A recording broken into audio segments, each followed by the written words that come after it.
Welcome everybody and to our online conversation with the internationally acclaimed Kurdish comedian Kae Kurd. Thank you for joining us all this evening. And thank you, Kae, for taking the time to speak to us. My name is Saz and my co-host Shko has just arrived. We are KurdAkad committee members and will be the hosts for this online session. If you haven't heard about KurdAkad before, Shko is going to spend a few minutes talking about our organisation. Are you there, Shko? Yes, I'm here. I'm here. Can you hear me? We can hear you. Yeah, I'm here. Can you tell everyone a little bit about KurdAkad? Yeah, sure. So KurdAkad today is an organisation which was originated in Germany. We are a non-political organisation where our interests are in the Kurdish interest. Following the establishment of the KurdAkad in Germany and KurdAkad in Switzerland, KurdAkad was founded in November in 2019. It aims to bring the qualities and the skills of the Kurdish academics and professionals together and harness in the service of the Kurdish community development and progress in the diaspora and in Kurdistan. As KurdAkad UK, we represent all parts of Kurdistan. With our members, we aim to bring together all colours and voices of Kurdistan. Following the Kurd-Akad UK Congress in November, we have had a series of seminars and workshops, particularly recently where we've had a lot of Zoom seminars and webinars. So today is one of those webinars, and we are, as Saz said, we are kindly joined by Kae Kurd, an internationally renowned stand-up comedian from the Kurdish community. Great. So if you have any questions for Kae Kurd, you can type it into the Zoom chat as we go along, or at the end you can ask any questions yourself as well. So let's start from the beginning. Kae, can you tell us a little bit about how you and your family arrived to the UK and what your life was like in a brand new country and not knowing the language? Well, I was 6 months old when I came here, so I can't really answer the latter. I was a baby. I had no idea what it was like. But my parents came here in 1990. I was 6 months old. At the time, there was... we came pretty much the same time Shko's family came, didn't we? Yeah, pretty much around the same time. Yeah, exactly. So there was a bunch of us, Kurdish families in Sakaz. So once the resistance collapsed, they all went to Sakaz, and then from Sakaz, they got a plane from Damascus all the way to Gatwick Airport, and then we arrived here October 1990, and been here ever since. Wow. So what was life like going to school and as a teenager as well? Like, how well did you integrate into London life? Like, I know that you were a baby when you arrived, but just as a Kurdish boy. Well, it was pretty much, my dad pretty much would say this is Kurdistan, outside's England. So when we were inside, it was Kurdistan, and we spoke Kurdish and we listened to Kurdish music and we ate Kurdish food, all of that stuff. Outside, we would play out, part of the community. I never really had any sort of trouble fitting in per se when it was primary school and stuff. It was always because we went to Kurdish school as well on a Sunday to begin with, and so yeah, it was fun. I had my Kurdish friends, and then I had my friends that weren't Kurdish. So it was, yeah, I kind of miss it. I drove past my old house the other day, and I really miss it. So I can't. Listen, I'm 30 years old now, so when I wake up, the amount of back pain and knee pain and stuff I've got just randomly, I just wish I could go back to that period in time. Oh, and did you find that you got on better with kids that were from ethnic minorities, or did you have more English friends? Like, how did you fit in, do you think? I was sort of more so like a chameleon, if you like. I'd go for, I could sort of fit in anywhere. I suppose that's probably something that a lot of us can recognize and are predisposed to. But I'd say I was always, I got on with people a lot more that had sort of shared experiences. It didn't necessarily have to be Kurdish, but people from similar working class backgrounds and from sort of similar, you know, areas that we lived in and stuff. So that was pretty much my sort of friendship groups when I was in school. And then in Kurdish school, you just literally, you were friends with everybody. Like it was just everybody playing football. Whoever was around you, were friends with him. Do you still keep in touch with your friends at Kurdish school? Yeah. So I went to 2 Kurdish schools. And I still keep in touch with a few of them. Not everybody, but like a couple here and there. Still keep in touch. You know, the odd one on Facebook. Oh, happy birthday, and that kind of thing. When you remember they're on your friends list because their birthday pops up. But yeah. I still keep in contact with a lot of people. Been to people's weddings now and stuff. So it's all becoming a bit real. Everyone's growing up. Yeah, unfortunately. And this question we get a lot is, at school or just even now, is it always frustrating having to explain where Kurdistan is, and how do you usually go about it? Yeah, I mean, I spoke about it in my special, and listen, it is always going to be tough, and I feel like part of the reason a lot of Kurdish people, particularly Kurdish children, say that they're from Turkey or Iraq or Iran or Syria, rather than actually saying they're Kurdish, is because it is just so hard. It's annoying just to tell someone like, all right, cool, here's a brief history in the Middle East, come and sit down with me, let me talk to you. In 1922, the treaty, do you know what I mean? All of that's quite hard for a little 5-year-old to try and explain to someone that has no idea, firstly, where the Middle East is.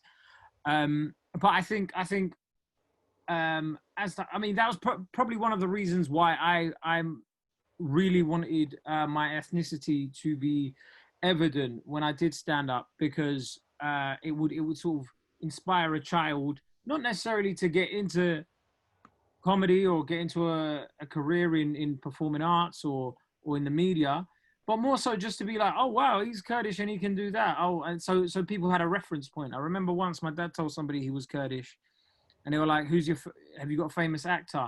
And he was just like, nah. Have you got a famous footballer? And he was like, no. He's like, well, all I watch is football and film, so I wouldn't have a clue who you are. And it's important. That kind of representation is important. So, I mean, you see it with Mo Salah and his importance in terms of the Liverpool squad, how just by the mere fact of him being in the team, Islamophobia went down in Liverpool. So yeah, these reference points are very important for children to have. So the more we have, the more shining examples we have in all sorts of life, it'd help out little children. It will give little children someone to go, oh, like him or like her. That's where I'm from. Yeah. So you went to uni and you studied biomed. So yeah, unfortunately, what were your every single minute of it? I hated it. Listen, originally I was meant to go to med school. I got an offer. I didn't make the grades for a multitude of reasons. And then I got in through clearing. Listen, I think that there's a massive lesson in my experience at uni and whatever. My skills and my interests were never science related. It was more something that my parents would be like, you're going to be a doctor, aren't you? You're going to be a doctor. And you're like, well, okay. Looks like I'm going to be a doctor. But I hated science. I'd have to read a paragraph in chemistry 15 times before I even understood what it said. Like, the words didn't seem like English to me. So I think there's a massive lesson in there. I think for all of us, I mean, we always, you know, I mean, it's typical immigrant mentality, become a doctor, lawyer, you know, the engineer, you know, the 3 subjects that people hold in high esteem. But I think it's also very important to actually get to know your children and know the people around you and be able to actually have a great relationship with them in order to highlight what they would be good at and whether university is in fact the right route for them to go down anyway in this day and age. Yeah, definitely. So then how did your parents react when you told them you didn't want to go into medicine and comedy was your passion? They still don't know. No, I'm joking. Do you know what? I think my parents thought it was a phase. My parents thought it was a phase, like, yeah, he'll get bored of it, he'll grow out of it. But I mean, at some point you just become, you're an adult, so there's not much they can do. If this is something you're deciding to pursue, there's not a lot that they can do. so they learn to, accept it reluctantly. Yeah. I don't think. I mean, there's been times where I've had like a particular achievement or whatever. My mum's like, "Great, now you can do a master's degree," and I'm like, "No, it's not happening, mum. I was just on TV. There's no chance of that happening." But like, they they they do want me to go back into education and stuff like that, and I still think they don't see this as a sustainable career or whatever. But I do think over the past year or so, they've been a lot more proud, given that they have people coming up to them or whatever, going, "Oh, I saw your son there," or "I saw your son here," or "Are you so and so's mum? Are you so and so's dad?" And they're like, "Yeah, I am." And I think that sort of given them a bit of a bit of happiness regarding my choice. But I mean, at the end of the day, I think you've also they have been supportive in their own ways. I think as supportive as Kurdish parents can be for not disowning you for doing something like that they disagree with. Have they come to any of your shows? No. No? Or No. have you tried to persuade them to come? No, they've never asked, and it's not something that I would ask them to come to. Listen, man, like, if you can't force people to come and enjoy what you do, as long as they know you're doing a good job, then that's all that matters. But if they're proud from afar, that's enough. Exactly. So I forgot to ask, why did you want to go into comedy? Like, what was it that about comedy? Because you mentioned before that you wanted someone that you could look up to as a Kurd, like an actor or a footballer. So Do you know what? The honest truth of it was, I used to be a very self-obsessed little kid that was like, look at me, look at me. In Kurdish school, I always wanted to be the person giving presentations. I always wanted to, especially in school, I always wanted to be at the front of the class. I was head boy because I liked the idea of going up and giving speeches. I liked public speaking from a young age, and there's this thing that they call in entertainment the "look at me" gene, where it's like, look at me. Like I think I always had that from a very young age. If you look at, I used to even write for like Kurdish youth publications. There used to be a publication called Payam and then Youth Payam, and I'd write stuff in there because, and I think part of it is my father and my mother, they were very much, they would always push me to go into those endeavors. They'd be like, "Oh, you should do this, you should do that, you should do this." And when it came to growing up, it's like, what do you mean? You want me to work in an office or in a hospital the rest of my life? I can't do this. So I remember I got into radio initially, and this was after university. I got into radio, and I was just like, wow, people get paid for this? This is an easy life. Yeah. Not knowing how much hard work it takes to get there. I started going to a few comedy nights and whatever, and I saw what they did, and it was like magic to me. I was like, how are these people doing this? And the hold they had over an audience, and I was like, I could do that. And I tried the first time. I got one laugh, and my leg was shaking. But I couldn't get enough of it, so I started hosting a lot of music nights and open mic poetry nights and stuff, just to get comfortable on stage. And then around about 2014 is when I really started taking stand-up seriously, and it all sort of went from an upward trajectory from there.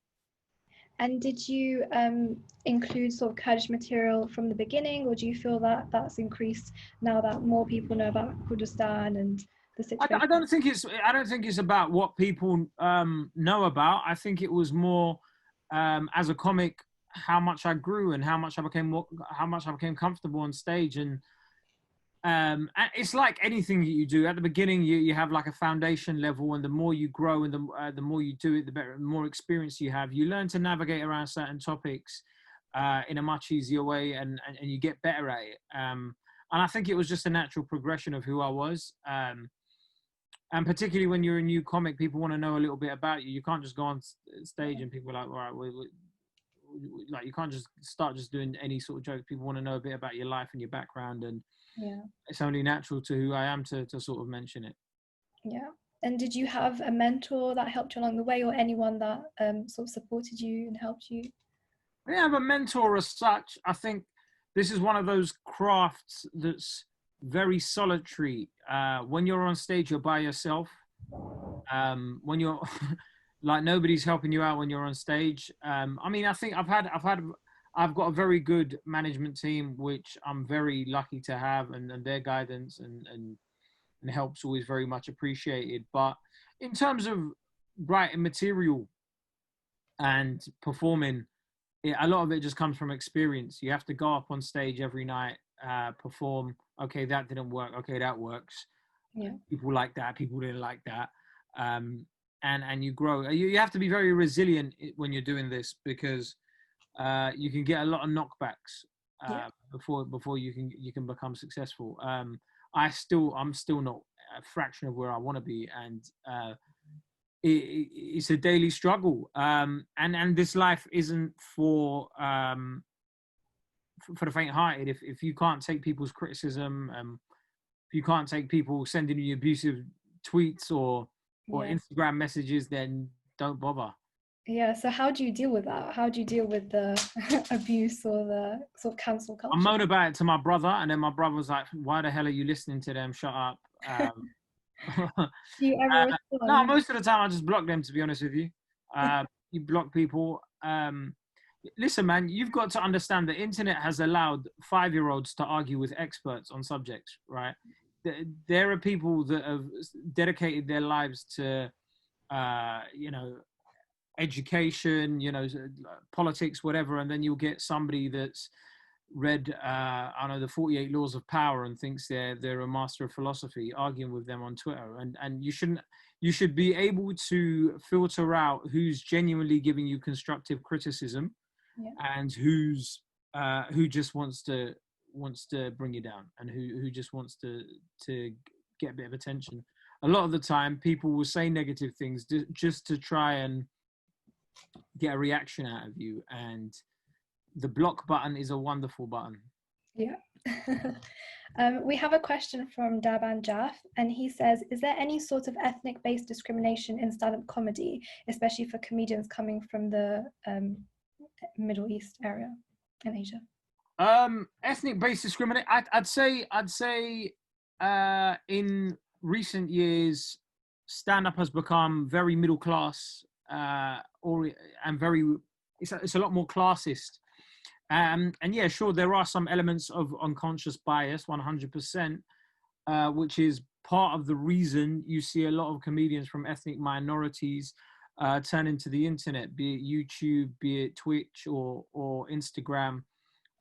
Just for example, if you want examples in the UK, people like Mo Gilligan and Guz Khan were people that were pitched to TV, they were pitched to production companies and mainly white commissioners and white heads of production, were very much dismissive of their talents and thought, oh, this wouldn't work on a mainstream British audience. When they turned to an online audience, they seemed to gain traction, and it allowed them to find their audience. And now they've got TV shows on national TV due to that. So I'd say, in short, yes, I think with any sort of industry, it's a reflection of society. And if there's racism and institutional racism and unconscious bias in a lot of, and classism is a big one that people sort of forget about. If a lot of those things exist within our society, then naturally they're going to be portrayed in different industries as well. I mean, oftentimes the racism from the arts is a lot more subtle. It's like we've seen in recent days. It's getting one person of color's picture mixed up with another person and going, "Oh, sorry, we didn't know." Yeah. But basic things like that. These usually come from well-meaning people that go, "No, we're very much anti-racist," but they will continue to send microaggressions and stuff like that. But like I said earlier, this isn't for the faint-hearted, and at the end of the day, you can't let these things hold you back. I mean, I feel like with this country in particular, I think it's a lot better than a lot of other countries in Europe. So you've just got to understand the situation and understand it for where it is and try and make your lane. Yeah, and so you mentioned reactions from other people. So, have you had any feedback from people from other countries? So, are most of your fans from London or the UK? I meant. No, I mean I've had people tweet me from Singapore, Malaysia, really far and wide. Especially when my special first came out, people were tweeting me from all corners of the globe. I found it really, really weird. But that is the beauty of putting things on the internet. People can find it wherever they are. So I get messages all the time from places like Norway and Sweden and Denmark and Germany, loads of places around Europe, bits and pieces in America. So, I mean, predominantly most of my audience is in the UK, but that's just by virtue of where I live, I suppose. Yeah. But I mean, you know, wherever people can understand what I'm saying, I suppose in future there will be a lot more fans. Yeah. And do you see yourself gigging across Europe or the world in the future? Yeah, 100%. Natural. That's a natural progression. I was meant to be doing my first tour in this autumn, but we've had to postpone that till next year.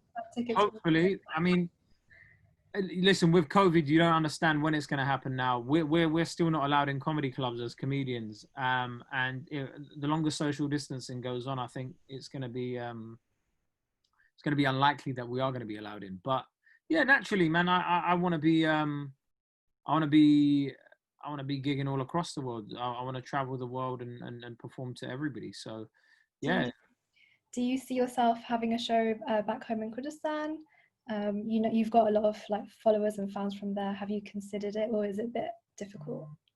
Well, I mean, people often ask me this question. They're like, "Why don't you just come and do a show?" And you're like, "Well, it's not that easy. Like, I'm not a promoter, you know. Like, for example, I'm not putting on all these dates in all these places. I've got Live Nation doing it for me, and they're promoting it, and they're putting things in relevant places. Listen, I would love to if there was appetite for it, 100%. It's just trying to understand the logistics behind it and making it something that's worthwhile for everybody involved. I don't want to just go there for the sake of saying I'm going to do it and it be in a poor venue. Everything has to be correct, and it has to be done properly. And when the time's right, it will happen. Yeah. And would you ever do a show in Kurdish, or is that a bit difficult? Probably not, to be honest with you. I'll be honest. Most of the funniest people I know are my cousins, and they, when I speak in Kurdish, like they'll just be like, "Oh, right, you think you're funny, yeah?" So I probably won't do that. I'm from Slimani, and everybody thinks they're a comedian there. So yeah. I don't think I'll do a show in Kurdish now. Okay. I'd write for people though. Sorry, you'd what? I'd write for people. If other people wanted to perform in Kurdish, I'd 100% write for people. But I don't think I'd perform in Kurdish myself, no. Okay. And then one final question is, what advice would you give aspiring Kurdish comedians, assuming you wouldn't mind? Don't do it. It's my USP. Stay away. Go and find another job. There's enough of us already. We don't need more cognitive. I'm joking. Listen, there's not a lot of advice you can give, right? You've really, right now, don't bother getting into it. There aren't any comedy clubs available. So you might as well try your luck at being a YouTuber. But if somebody is serious about doing stand-up comedy, I think you've got to really love it. Study your craft. Listen, I was horrible when I first started. I still think I'm terrible. You've got to be constantly improving. You've got to have a real fire and desire to do well in this game if you want to succeed. If you're going to take it part-time, you might as well not try it. But I'd say stay true to yourself. Keep writing and keep performing. Those are the best things I can give. A piece of advice I can give. But there isn't. Listen, I'm still finding things out as I go along. Right? There's there's no, the thing with stand-up comedy is if you look at any two comedians' route to success, it's never identical. People, it's one of those, it's not like in music where people are like, oh, a record executive saw them, gave them a record deal, the record label put them here, here, and here, and they exploded. You don't really get that with comedy. So, you know, it's one of those things where you have to continue doing it to get better at it. I very much liken it to sort of working out. The more reps you do, the fitter you get. Yep, definitely. I think Shko wants to talk now. He's finally alive. You finally hear Shko. Yeah, I apologize. I apologize, Kae. How are you doing? Thank you very much for joining us, Kae. Really right, appreciate it. Last time we spoke, you were interviewing me. Yeah. If I'm not mistaken. Yeah. I think a lot of people don't actually know is that in their spare time would take Sunday to teach the majority of the South London Kurdish community Kurdish and how for us to read and write Kurdish. So I think we're all in debt for your family because the effort your parents put into teaching us how to read and write Kurdish, I think that's really saying something, man. Thanks, man. Thanks for listening. We really appreciate it. I was going to say, Kae, do you back at university? Do you remember? Did you ever do a show at university? I can't remember. No, I didn't perform when I was at uni. No, did you? I didn't perform when I was at uni. When I was in uni, I didn't really like my university experience, as people sort of probably gauged from the way I answered those questions at the beginning. I didn't like my university experience. I wouldn't spend much time on campus. I'd go in for lectures and I'd come out. So I had no idea I wanted to be a performer while I was in university. All throughout my time, even while I was doing my dissertation, I thought I'd go and work in an office somewhere or something. I had no idea about what I wanted to do. It's sort of by luck and by chance that I found what I wanted to do pretty early on in life. And I think a lot of people probably don't find that till their 30s a lot of the time when they really understand what it is that they like and enjoy doing once they look back at what work they've been doing for the past 10 years. Do you remember your first ever show that you performed in? Yeah, I do. I mean, listen. And what was that like? Sort of. Like I said, I sort of started off doing like hosting open mic poetry and singing nights. So it wasn't stand up per se, but it was getting in front of an audience. And those were nerve wracking. But the first time I did stand up, it was the scariest thing I've ever done, because public speaking was always very easy to me because it was just like, oh yeah, go up there and speak. I've got a loud voice, fine, yeah, whatever, I could do that. Like, I don't care. But it was, when you're doing stand up, you're asking for the audience's approval. You're saying, please like me, essentially. So it's a different ball game because you're with a talk or whatever, you can be a pretty uncharismatic speaker and people will clap for you regardless because it's a polite thing to do. It's social conduct, you know. It's just courteous to do that. But with stand-up, you can see the instant reaction of whether people like you or they don't like you. If they laugh, they like. If they don't, then you're not doing a good job. So that immediate realization creates such a massive fear in you. That, listen, for the first few years of my stand-up career, I would repeat to myself, I'm funnier than Eddie Murphy. I'm funnier than Eddie Murphy 1,000 times before I got on stage, which was quite obviously a lie, because there was no way I was funnier than Eddie Murphy at that time. But it was a mechanism in order to get myself more confident when I was going on stage. So as the years have gone by, you feel like you've gained more confidence. You feel like the skills you've gained throughout each comedy show, you've just built and built. Because I mean, if you've performed recently at the Apollo, and we all saw how many views and how many people really like that show. So I can imagine, sort of as the years have gone by, you've just picked up stuff that, for example, audience like, jokes people like, and then you just. I hope so. Listen, man, I think the main thing is I've become, as you grow as a person and within your vocation. So even as a doctor yourself, you've probably become a better doctor just by virtue of the experience you've picked up over the years doing it. The thing with stand-up is it's very much one of those vocations where you're putting your thoughts and your experiences on the line. So as I've grown as a person, as I've began to understand my flaws, I've understand what I'm good at, and I've tried to rectify them. That's made me a better person, and in turn, it's made me a better comedian as well, because I've been able to gain a lot more self-confidence through, you know, working out all your own demons, as well as being a lot more comfortable in your own skin, and being able to, the more time you perform, the better you get at it anyway. It's just it's like I'd say to everybody that wants to do this, get as much stage time as you can. There is nothing that can replicate being on stage. There's no substitute for it. The more you're in front of people, the more comfortable you get at it. So people ask, you know, what do you do in your spare time? Apart from stand-up comedy, what do you do to help release stress, to relax? What do you do in your spare time? Listen, man, I am so boring. I stay at home most of the time. I go to the gym. I stay at home a lot. But pretty much, yeah. I go to the gym quite often. And listen, that is one of the best things anybody could do. But apart from that, just the usual stuff, man. I you know, like watch TV, go out with friends when you can.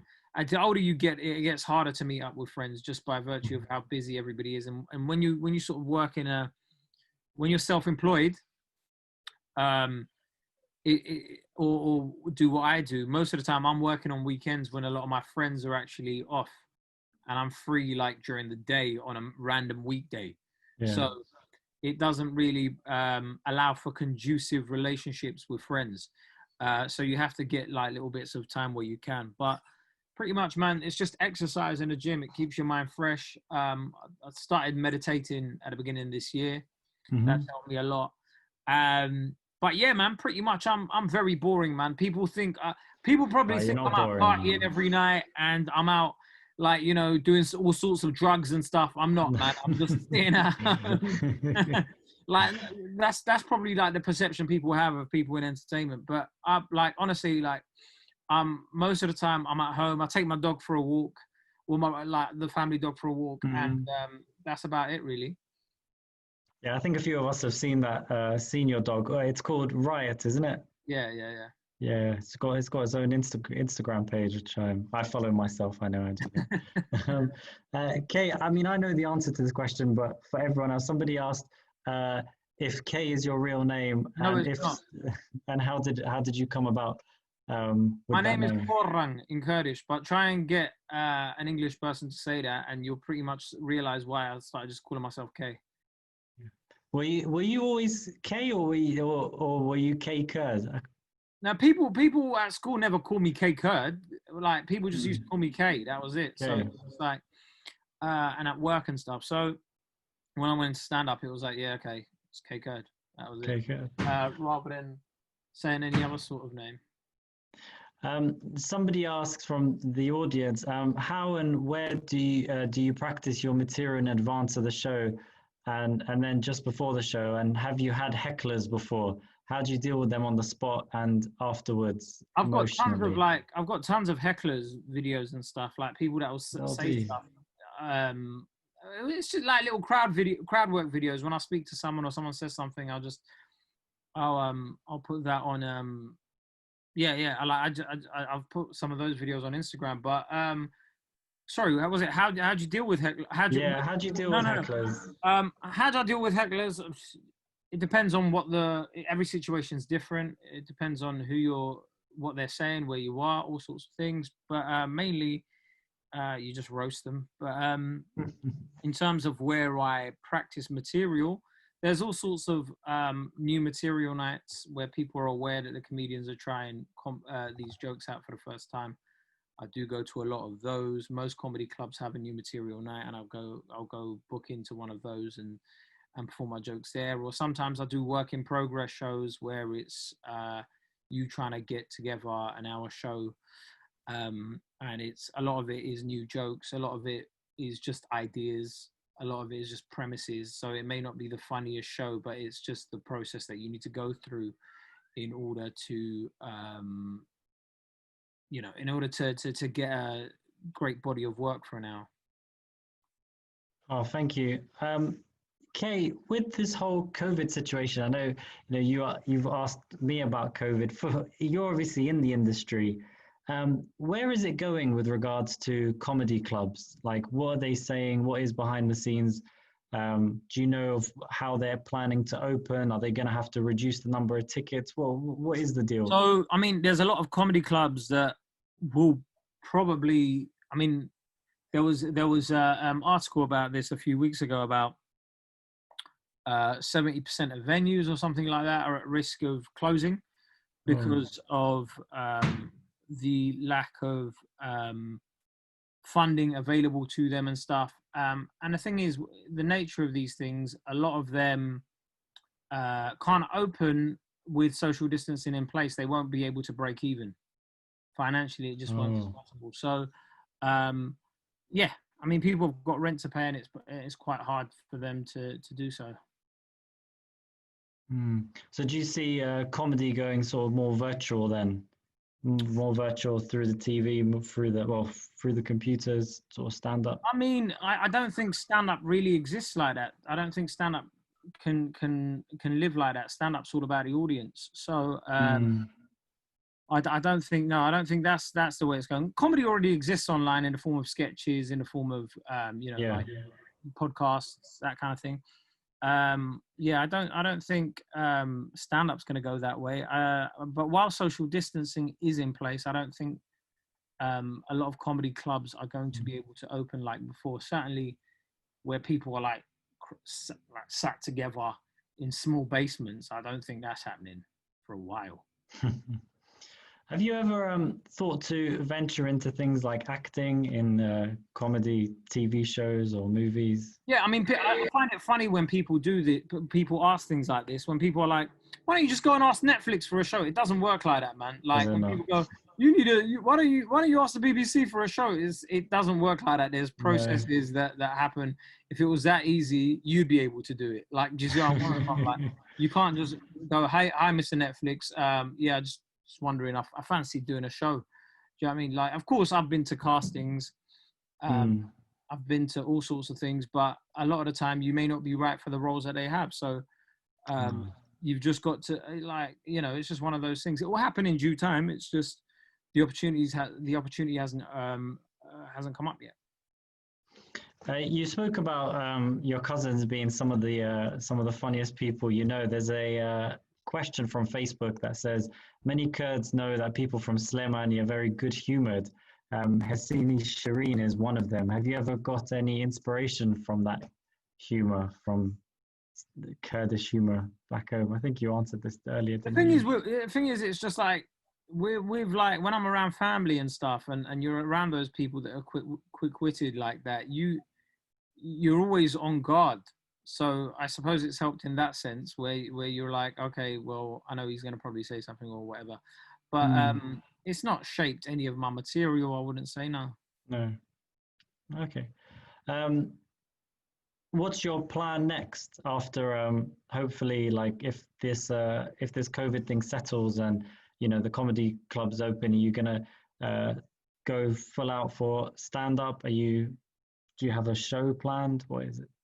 Well, I mean, like I mentioned, I've got the tour in spring, so hopefully we can go ahead with that.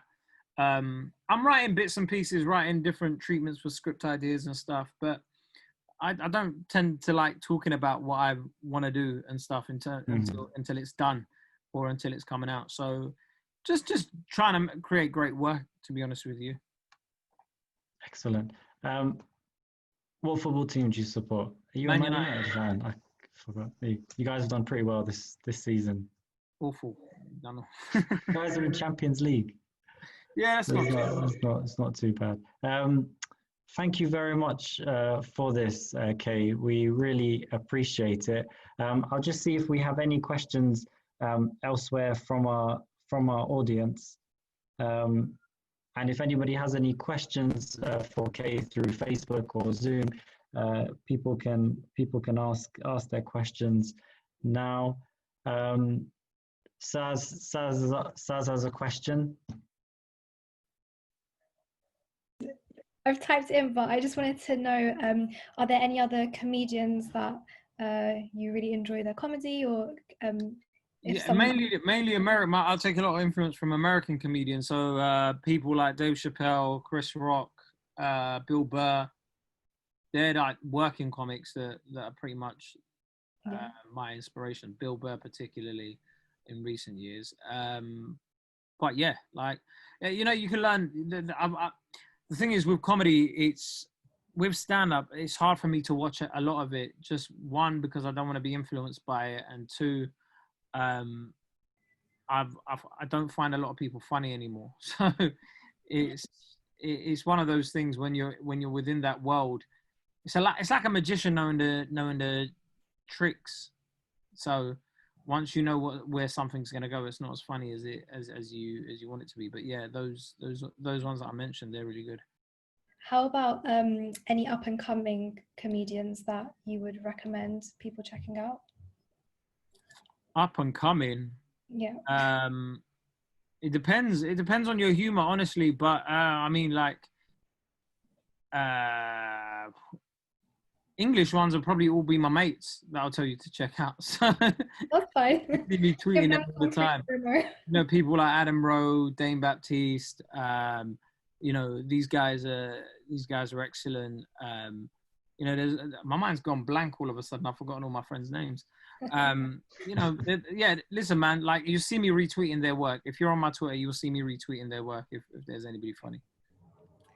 Okay, we have a question from Zoom. Someone says, how do you deal with people who get offended by your jokes? Listen, man, like, people will find offense where they want. So you've just got to leave it out. I mean, it's rare that people in a comedy club get offended. It's usually someone online that will get offended by a bit that is 1 minute long, and it's like, you weren't in the room, you didn't understand the context of it. So and I think that's like a lot of things on the internet. Context is lost in a lot of things. You've got to pay it no mind a lot of the time. But it is something that I just feel like people are offended very easily these days, and I feel like victimhood has become a very attractive prospect to a lot of people. Yeah, no, I've Saz was talking about earlier. There's lots of things online about this whole cancel culture and people getting easily offended. So yeah, like you said, anyone can write anything on the internet now. It's a platform for everyone. So not necessarily the representation of it's not a representation of the majority of people. It could just be. Yeah, I mean, listen, like I said earlier, you've got to understand who you're taking criticism from. So if somebody's genuinely giving you constructive criticism, then you're like, all right, cool, fine. But if comedy's not for you, don't watch it. That's always that's a very simple thing. Just don't watch it. Yeah. No, yeah. Somebody asks, is it difficult being a Kurd in the spotlight? I say the only thing that's difficult about it is Kurds expecting you to be tweeting about the Kurdish struggle every 2 minutes, and you're like, well, one, I'm not an activist, and I'd never claim to be, and two, you have no idea what people do behind the scenes or what they have done in their life before that. So yeah. People will assume just because you haven't tweeted a hashtag or something that you're for whatever's going on, and I think a lot of the time people don't afford you the same compassion that they would one of their friends just because something's going on. And I mean, do you know what it was like? For example, during these Black Lives Matter protests, people were asking Jay-Z to tweet, and they were like, why isn't Jay-Z tweeting? Why isn't Jay-Z tweeted anything about this? Why hasn't he put it on Instagram? Meanwhile, they found out he was actually on the phone to governors trying to get bills passed and stuff. So people often only focus on the performative side of it. They want to see things online rather than anything else. But is it difficult being a Kurd? I think we go through the sort of same struggle. I go through the same struggles that most Kurds do, and that's just letting people know who you are and what you are.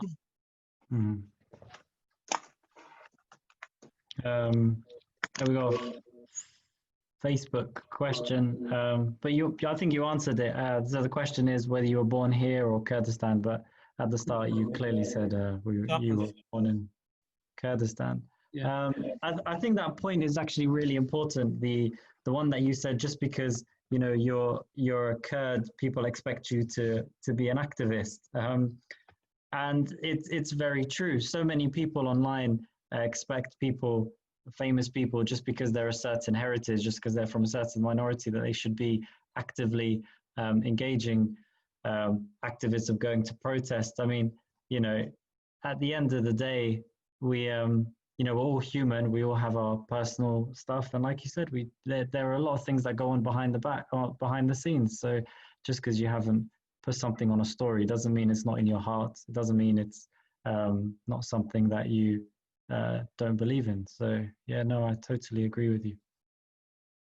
If anyone has any questions, please also, you can raise your hands. If anybody wants to ask Kae, if you could go back in time 10 years, what advice would you give yourself? Enjoy the journey. Pretty much that and buy Bitcoin. One of an instructor of mine always told me that you learn far more from on your journey to achieving your goal than actually your goal itself. Yeah. So no, I totally live by that as well. Any further questions from Facebook? We'll just check, Kae, because we're live across a number of platforms. Give me 1 second. Saz, are there any questions over on the Facebook side? No. No. Well, Kae, I think if you have any questions, just you can raise your hand or just turn on your mic and camera. No. Well, Kae, thank you very much. I think we should probably wrap it up there. I think everyone's more or less asked all the questions. We really appreciate the time you've taken to being involved in our conversation with KurdAkad UK. Thank you very much, Kae. Thank you. Obviously, you can find Kae's pages on Instagram at Kae Kurd. Is your Twitter the same name? It's everything. Everything is Kae Kurd. Everything's Kae Kurd. Okay, Saz, any final words from you, Saz, as well? No, just thank you so much. And I'm really looking forward to your show in May, I think. Yes. Oh, yeah. Thank you. Yeah, I think we've got a few tickets, so we'll definitely be there. Okay. Thank you very much. Thank you very much, Kae, for once again for being part of this, and we look forward to speaking to you soon. All right. Thank you. Bye-bye. Thank you. Okay. Thank you. Bye.